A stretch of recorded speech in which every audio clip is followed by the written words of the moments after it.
কাশ্মীর ঘিরে ভারত পাকিস্তানের মধ্যে সৃষ্ট উত্তেজনা যুদ্ধ পর্যন্ত গড়ানোর জোরালো আশঙ্কা তৈরি করেছে। দুই দেশের নেতাদের পাল্টাপাল্টি বাকযুদ্ধ এবং সর্বশেষ জাতিসংঘ পর্যন্ত তা পৌঁছা ভারতীয় নেতারা ও মিডিয়ার যুদ্ধপন্থী সুর এবং পাক সেনাবাহিনী প্রসাধনের যে কোনো পরিস্থিতির জন্য প্রস্তুতির ঘোষণা এই আশঙ্কাকে জোরালো করে তুলছে। এর সাথে পাকিস্তানের উত্তরাঞ্চলে দেশটির সেনাবাহিনীর শুরু হওয়া মহড়া থেকেও সম্ভাব্য যুদ্ধের সংকেত নিচ্ছেন অনেকেই। যদিও পাক প্রতিরক্ষা মন্ত্রণালয়ের কর্তা বলছেন, এই নিয়মিত মহড়ার পরিকল্পনা অনেক আগেই করা ছিল। গত রোববার কাশ্মীরের উড়িতে সেনা ক্যাম্পে হামলার ঘটনায় ভারতীয় ১.৫ ডজন সৈন্য নিহত হন। এর জের ধরেই দুই দেশের মধ্যে উত্তেজনা চরম অবস্থায় পৌঁছে। ভারতের পক্ষ থেকে তাৎক্ষণিকভাবে হামলার পেছনে পাকিস্তানের হাত আছে বলে অভিযোগ তোলা হয়। একই সাথে প্রধানমন্ত্রী নরেন্দ্র মোদী কঠোর জবাব দেওয়ার প্রতিজ্ঞা করেন। এদিকে পাকিস্তানের পক্ষ থেকে ভারতের অভিযোগ উড়িয়ে দিয়ে বলা হয়, হামলার অব্যবহিত পরেই কোনো ধরনের তদন্ত ছাড়া পাকিস্তানকে অভিযুক্ত করার ঘটনা থেকে বোঝা যায় ভারতের অভিযোগ কতটা উদ্দেশ্যমূলক। যুদ্ধের দামামার সময় যত গড়াচ্ছে, ভারতের পক্ষ থেকে যুদ্ধের দামামা বাজানোর আওয়াজ যেন ততই বাড়ছে। দেশটির মিডিয়া এক্ষেত্রে অগ্রণী ভূমিকা বেশিই পালন করছে। বিভিন্ন টেলিভিশন চ্যানেলেও যুদ্ধের পক্ষে বক্তব্য দেয়া হচ্ছে। একটি জনপ্রিয় সংবাদভিত্তিক ইংরেজি টেলিভিশন চ্যানেলের উপস্থাপক অর্ণব গোস্বামী পাকিস্তানকে উদ্দেশ্য করে গত বুধবার বলেই ফেললেন, আমাদের উচিত তাদের পঙ্গু করে ফেলা। মিডিয়ায় যুদ্ধের পক্ষে প্রচারণা এমন মাত্রায় পৌঁছেছে যে ভারতেরই একটি সংবাদ মাধ্যম ডেইলি ও গত বুধবার তাদের একটি প্রতিবেদন শিরোনাম করেছে, সেনাবাহিনী কি দরকার, ভারতের মিডিয়াই তো পাকিস্তানের বিরুদ্ধে যুদ্ধ ঘোষণা করে দিয়েছে। এই যুদ্ধ দামামায় বাতাস দিচ্ছেন ক্ষমতাসীন হিন্দুত্ববাদী দল বিজেপির বড় বড় নেতাও। সিনিয়র নেতা রাম মাধব বলেছেন, তথাকথিত কৌশলগত কারণে সহ্য করার সময় শেষ হয়ে গেছে। স্বরাষ্ট্রমন্ত্রী রাজনাথ সিংও কঠোর ভাষায় বক্তব্য দিয়েছেন। এক নেতা বলেছেন, ওরা একটি দাঁতে আঘাত করেছে, জবাবে পুরো চোয়াল ফেলে দিতে হবে। উভয় দেশের রাজধানীর বিভিন্ন মহলেও চার হয়েছে যে ভারত পাকিস্তানের মাটিতে হামলা চালাতে পারে। দেশটির সরকার অন্যান্য বিকল্পের মধ্যে সামরিক অভিযানকেও সর্বোচ্চ গুরুত্ব সহকারে বিবেচনা করছে।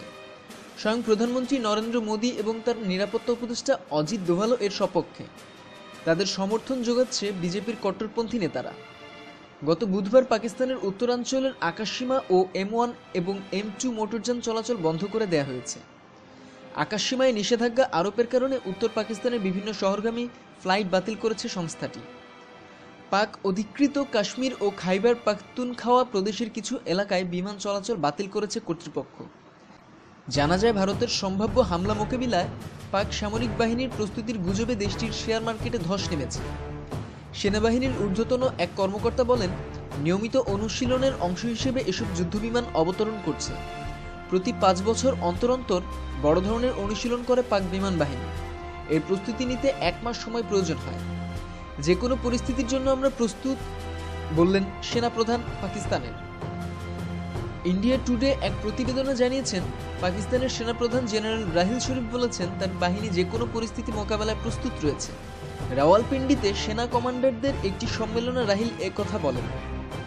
সম্মেলনে সার্বিক নিরাপত্তা পরিস্থিতি এবং তা মোকাবিলায় সেনাবাহিনীর প্রস্তুতি পর্যবেক্ষণ করেন সেনাপ্রধান।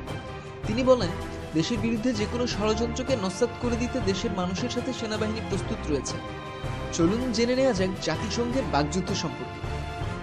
দুই দেশের নেতাদের বাকযুদ্ধ জাতিসংঘ পর্যন্ত পৌঁছেছে। বুধবার জাতিসংঘের সাধারণ পরিষদের ৭১তম অধিবেশনে পাকিস্তানের প্রধানমন্ত্রী নওয়াজ শরীফের ভাষণের পর তার কড়া জবাব দিয়েছে ভারত। পাকিস্তান আন্তর্জাতিক জঙ্গিবাদের প্রধান শিকার বলে দাবি করেছে দেশটির প্রধানমন্ত্রী নওয়াজ শরীফ। বুধবার জাতিসংঘের সাধারণ পরিষদের ৭১তম অধিবেশনে দেয়া ভাষণে তিনি এ দাবি করেন। নওয়াজ জানান, পাকিস্তানের বহু সেনা সন্ত্রাসবাদ প্রতিরোধ করতে গিয়ে শহীদ হয়েছে। ভারত শাসিত কাশ্মীরে যে সহিংস বিক্ষোভ এখন চলছে তাকে মিস্টার শরীফ ফিলিস্তিনদের ইন্তিফাদা বা গণ আন্দোলনের সাথে তুলনা করেন।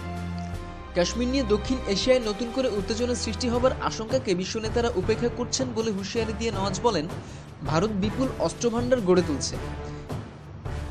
সেক্ষেত্রে আক্রান্ত হওয়ার ঝুঁকি ঠেকাতে প্রয়োজনীয় সবকিছু পাকিস্তান করবে বলে পাক প্রধানমন্ত্রী জানান।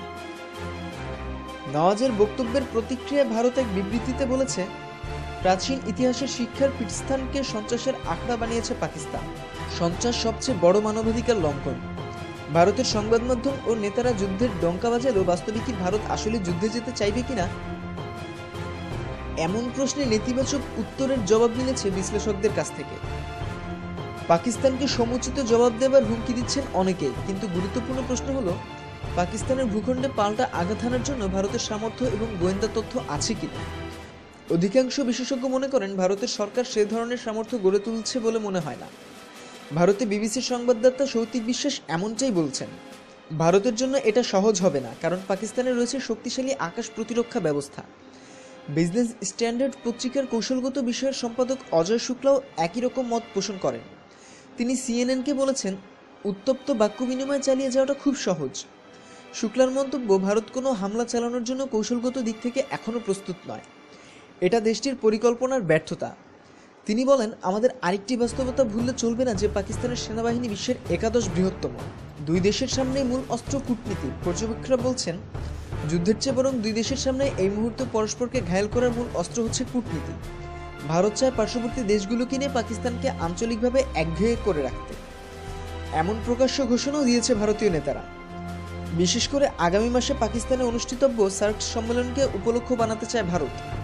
এছাড়া বাংলাদেশ, আফগানিস্তান সহ অন্যান্য দেশকে সাথে নিয়ে আন্তর্জাতিক ফোরামে পাকিস্তানের বিরুদ্ধে দাঁড়াতে চায় ভারত। তবে এক্ষেত্রে চীনকে বিরোধী কোর্টে পাবেন নরেন্দ্র মোদী।